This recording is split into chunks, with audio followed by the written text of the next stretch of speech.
Welcome back to the Fixed Ops Roundtable. I'm Sarah Vantine here with Ted Ings. Today we have a very important guest with us, Ted, and a lot of conversations around technician development in the industry. That's right. One of the leaders in the industry, the voice of the technician, Marco Zwanenburg, who is out there working with technicians on developing their skills. Marco, welcome back to the Fixed Ops Roundtable. All right, thank you, Ted. Thank you, Sarah. It's great to be here again, and let's have some conversations about technicians.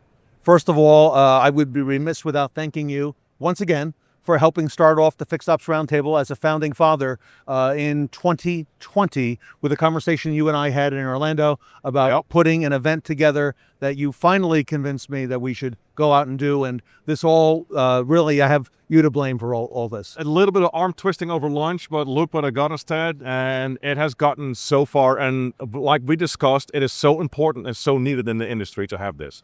So it's been fantastic. We have a great debt of gratitude to Marco. Marco, what are you seeing now that you're working with dealers on the technician development, helping them develop their skills? You've created some great conversations. What are you seeing out in the marketplace that we should be aware of this year in 2026? I am seeing that technicians are more and more listened to, that dealerships and dealership groups are finally realizing that technicians are not a dime a dozen. We're not the dumb bunch that you could just hire off the street. We are the most highly trained people in the dealership. What I see is that there's a shift from technicians need technical training to technicians need training in soft skills, in people skills, time management, priority management, being able to set up their day in the most efficient way while utilizing MPIs, video inspections, and being able to sit down and collaborate not only with their peers but with management as well and streamline the entire process from write-up to getting parts to handing the car back over to the customer. Marco, I want to go back in time and then go into the future because, in 2020, the Fixed Ops Roundtable and the conversations that we were having back then, fast forward 6 years, we're seeing so much innovation, not only in the vehicles, but also the expectations for the technician and what the customers are expecting. So what would you say is the biggest shift that you've seen between the technology and the expectations for a technician in 2020 versus now?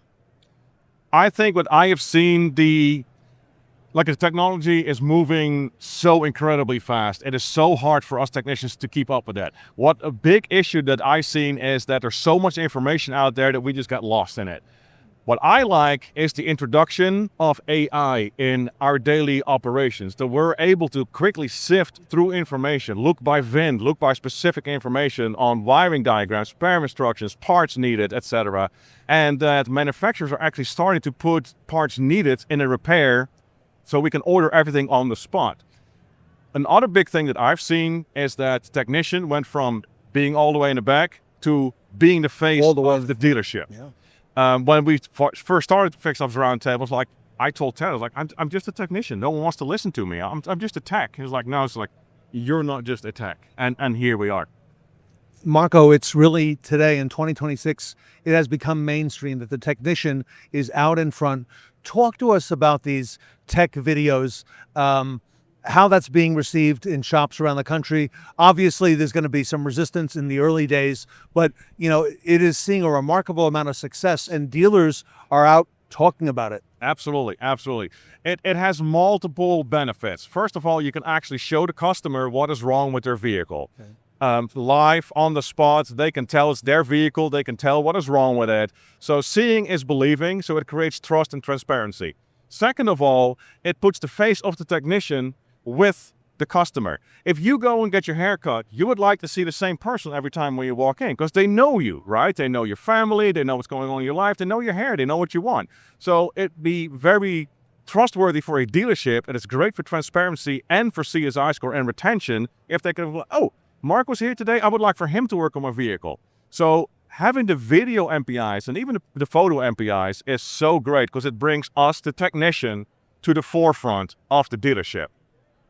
Marco, I want to come back again to just really what you said about just how critically important technician retention is going to be in the future of our industry. And like you said, you go in for a haircut, customer, they want to see the same person over and over again.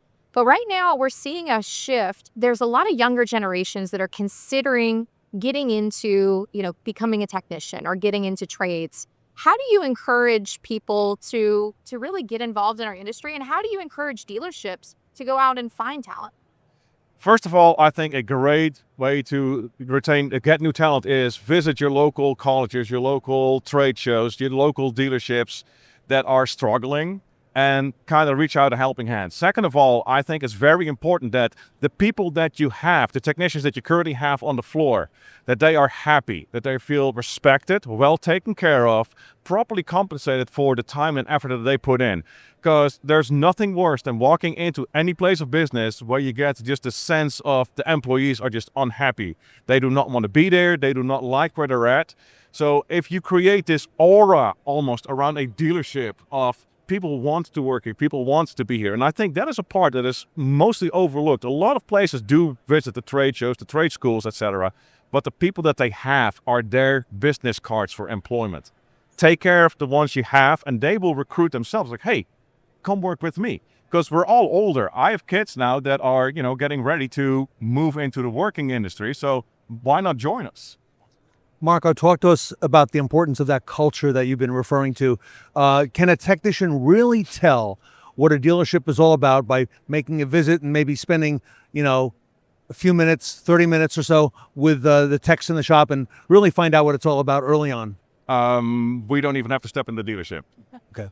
There's social media. Yep. We can find the technicians, and we will, that are working at the current dealerships. We look at their Facebook pages. Wow. We look at the manufacturers' Facebook pages. And if you see the amount of complaining coming out of the same dealership, I'm not applying. And most of us work that way. We are already researching the prospective employer before we even step into the door. Second of all, like you said, when we walk in there, my major red flag is if I walk in for an interview and I ask the manager if I can talk to a technician or two and they say no, okay, we're good. Thank you so much for your time. I'm moving on. If I'm not able to talk to other people and get the nitty and gritty from them instead of the golden mountains from managers, we're done.